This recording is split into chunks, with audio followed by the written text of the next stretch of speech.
औज़ुबिल्लाहि मिनश्शैतानिर्रजीम बिस्मिल्लाहिर्रहमानिर्रहीम। अस्सलामु अलैकुम वरहमतुल्लाहि वबरकातुहू। दुआ करता हूँ मेरे मुसलमान बहन भाई दुनिया के किसी भी कोने में हों, खैर व अफ़ियत से हों। दुआ के लिए जब भी हाथ उठाएं मुझे, मेरी फ़ैमिली को और तमाम मुसलमानों को अपनी दुआओं में ज़रूर शामिल कर लिया करें। आज जो आपके लिए तवीज़ लेकर आया हूँ, ये तवीज़ मोहब्बत के लिए बहुत ही मुजरब है। कोई भी जायज़ मोहब्बत के लिए आप कर सकते हैं कि जैसे मियाँ बीवी में मोहब्बत, अगर लड़ाई झगड़ा रहता है, नाराज़गी है, तो उनकी मोहब्बत के लिए कर सकते हैं। किसी से निकाह का इरादा है, उसकी मोहब्बत के लिए कर सकते हैं। कोई नाराज़ हो गया है, मंगेतर है, उसकी मोहब्बत के लिए कर सकते हैं। कोई दोस्त नाराज़ है, उसके लिए कर सकते हैं। कोई रिश्तेदार नाराज़ है, बहन भाई नाराज़ हैं, उनकी मोहब्बत के लिए कर सकते हैं। यानी कि कोई भी जायज़ मोहब्बत है उसके लिए कर सकते हैं। लड़का लड़के की दोस्ती है, जायज़ मोहब्बत है, कर सकते हैं। लड़की लड़की में जायज़ मोहब्बत है, कर सकते हैं। बस गुजारिश करूँगा कि जो मेरे भाई बहन चैनल पर नए हैं, चैनल को सब्सक्राइब कर लें और बेल आइकन को ज़रूर प्रेस कर लें, ताकि जो भी नई वीडियो है इसका नोटिफिकेशन आपको मिल सके और आप देख सकें। यूट्यूब पर मैं जो भी वज़ाइफ तवीज़ डालता हूँ, याद रखिएगा मैं सिर्फ जायज़ काम के लिए डालता हूँ। इसी तरह जो लोग व्हाट्सएप पर आते हैं उनसे गुजारिश करूँगा कि नाजायज़ काम के लिए ना रब्ता किया करें, उसका कोई फ़ायदा नहीं है, टाइम ज़ाया करेंगे अपना। चाहे वो लालच जितनी भी बड़ी हो, उससे कोई फ़र्क नहीं पड़ता। क्योंकि रिसेंटली एक यूके से आदमी है, मैं नंबर शो नहीं करना चाह रहा, लेकिन मैंने उसको रात को कहा है कि अगर आप बाज ना आए अब, तो मैं फिर इसका यूट्यूब पे डालना मेरी मजबूरी हो जाएगी। क्योंकि उसका काम नाजायज़ है, लालच बहुत बड़ी है, लेकिन नाजायज़ काम नाजायज़ होता है, उसके लिए हाथ खड़े हैं मेरे। मैं ना कर सकता हूँ, ना कोई एडवाइस कर सकता हूँ। और किसी भी काम के लिए खुदा का नाम है, जादू वाले के पास नहीं जाना, क्योंकि जादू करने वाला और करवाने वाला दोनों दोज़ख में जाएंगे, चाहे कितनी भी कोई मजबूरी क्यों ना हो। अगर आपको कोई ये समझाता है जी ये मजबूरी में किया करना जायज़ है, बिल्कुल जायज़ नहीं है। जब अल्लाह कहता है कि जादू करने वाला करवाने वाला दोनों दोज़ख में जाएगा, तो फिर आप क्यों ऐसा सोच सकते हैं?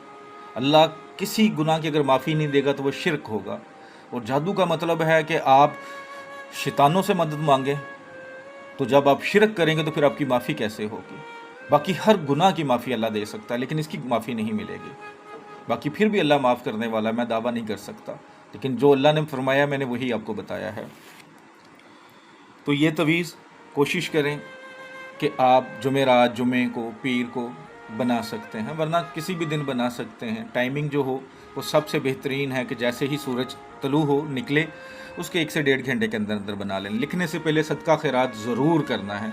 1 रुपया, 100 रुपया, 1000, 10,000, जो आपकी इस्तात है, मुझे उससे कोई फ़र्क नहीं पड़ता। कोई ऐसा बंदा जो मांगता ना हो लेकिन गरीब हो, रिश्तेदारों में हो, आप अपने माँ बाप को भी दे सकते हैं। अगर वो कमाते नहीं हैं, हालात ठीक नहीं है, तो उनको भी दे दें, बहन भाइयों को दे दें जो पहले हकदार हैं। उसके बाद फिर अब हमसायों में देखें। बावज़ू हालत में लिखना है, कपड़ों पे खुशबू लगी हो, पास कोई अगरबत्ती जला लें ताकि खुशबू अच्छी रहे। कोई बच्चा ना पास बैठा हो या सोया हो, जिस जगह पे बैठ के लिखें उस पर किसी जानदार की तस्वीर ना लगी हो। कोई हैज़ वाली औरत पास ना हो। अगर औरत लिखना चाह रही है तो पाक साफ़ हालत में लिखना है। याद रखिएगा, नापाकी में आप तवीज़ नहीं लिख सकते, नापाकी में आप वज़ाइफ नहीं पढ़ सकते, सिवाय आयतुल कुर्सी के और इस्तग़फ़ार के आप नापाकी में नहीं कर सकते। ये याद रखिएगा, इसको बार बार पूछने की ज़रूरत नहीं पड़नी चाहिए। और जिस जगह पे आपको मतलूब का नाम पता हो, माँ का नाम नहीं पता, तो वहाँ पे हव्वा लिख सकते हैं। ये मोस्टली 99% ऐसे ही होता है। इस सवाल को बार बार ना दोहराइएगा, आपके लिए ही फ़ायदा होता है।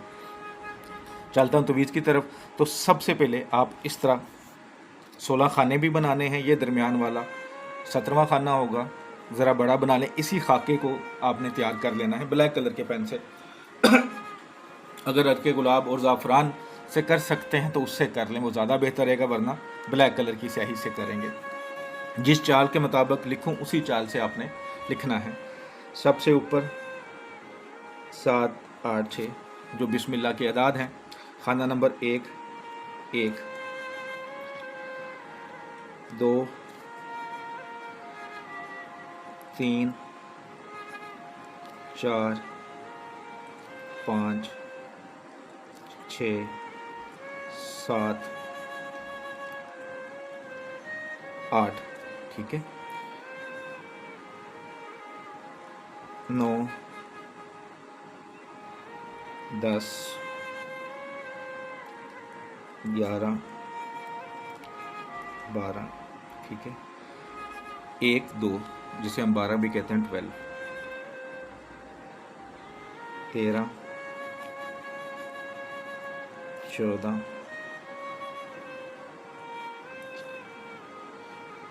15 और ये 16 खाने होंगे। इसी चाल के मुताबिक आपने इसको लिख लेना है, जो मैंने चाल बताई है इसी चाल के मुताबिक। दरमियान में ज़रा मैं पॉइंटर से लिख देता हूँ, आप ब्लैक कलर की सही से लिख लें जैसे भी। सबसे पहले यहाँ पे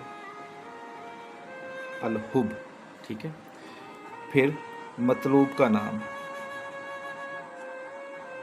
मतलूब जिसके लिए आप लिख रहे हैं, महबूब मतलूब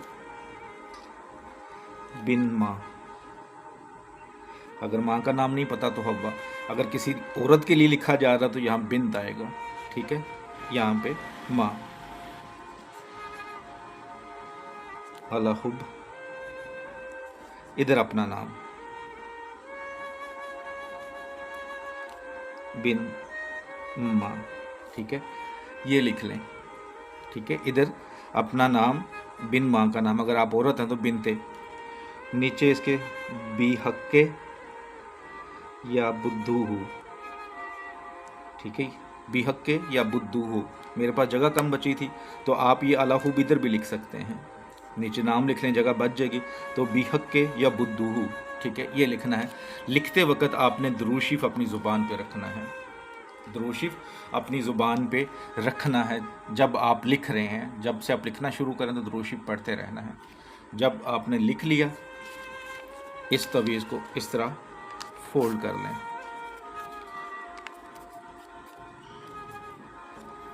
ठीक है, जितना आप छोटा कर सकते हैं कर लें। जैसे ये देखें, जितना छोटा मैं कर सकता था मैंने इसको कर दिया है। जब आप ये कर लें, उसके बाद इसके ऊपर कुछ ट्रांसपेरेंट टेप करनी है, टेप वाइट कलर की, शीशा टेप जिसे कहते हैं, जिससे पैसे भी जोड़े जाते हैं, तो ये कर लें। उसके बाद इसके ऊपर कोई ग्रीन कलर का कपड़ा या धागा अच्छी तरह लपेट दें। उसके बाद इसे घर में रख लें। घर में मतलब जहाँ मर्ज़ी से छुपा लें, कोई ऐसा ही नहीं कि जहाँ नहीं रख सकते जी, जगह पाक साफ़ हो, अपने पर्स में रख लें, लेकिन जहाँ मर्ज़ी छुपा लें, किसी को नज़र नहीं आना चाहिए, किसी को बताना नहीं है।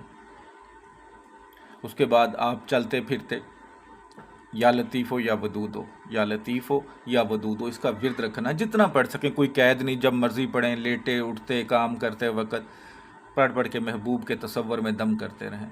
इंशाअल्लाह जिसके लिए बनाया है आपकी मोहब्बत में तड़पना शुरू होगा। वो आपके शहर में है, आपके मुल्क में है, आपके मुल्क से बाहर है, अमेरिका में बैठा है, कनाडा में बैठा है, इससे कोई फ़र्क नहीं पड़ता। जायज़ मोहब्बत हो, जायज़ रिश्ता हो तो ये तवीज़ 100% काम करेगा। सिर्फ़ जो शर्तें बताई हैं उस पर काम करना है आपने, उसको आपने गौर से सुनना है। कोई भी तवीज़ आपको बताता है, वजीफ़ा बताता है, कोई हाफ़िज़ साहब हैं, कोई पीर साहब हैं, कोई आमिल है, कोई भी, जो वह शर्तें बताता है उसको पूरी करना आपका हक़ है। वो जो शर्तें बताएं आपने पूरी करनी है। अगर आप उसकी इजाज़त चाहते हैं, अगर वो शर्तें बताए और आप वो पूरी नहीं करते तो इसका मतलब आपको उसकी तरफ से इजाज़त नहीं मिली, तो फिर आपको उसका फ़ायदा नहीं होगा। बस इन चीज़ों का ख्याल रखिएगा, जायज़ मकसद के लिए कीजिएगा, ज़रूर फ़ायदा होगा। वीडियो अच्छी लगती है तो सदका जारिया समझ के लाइक करके शेयर कीजिएगा, दुआओं में याद रखिएगा। अस्सलामु अलैकुम रहमतुल्लाहि व बरकातुहू।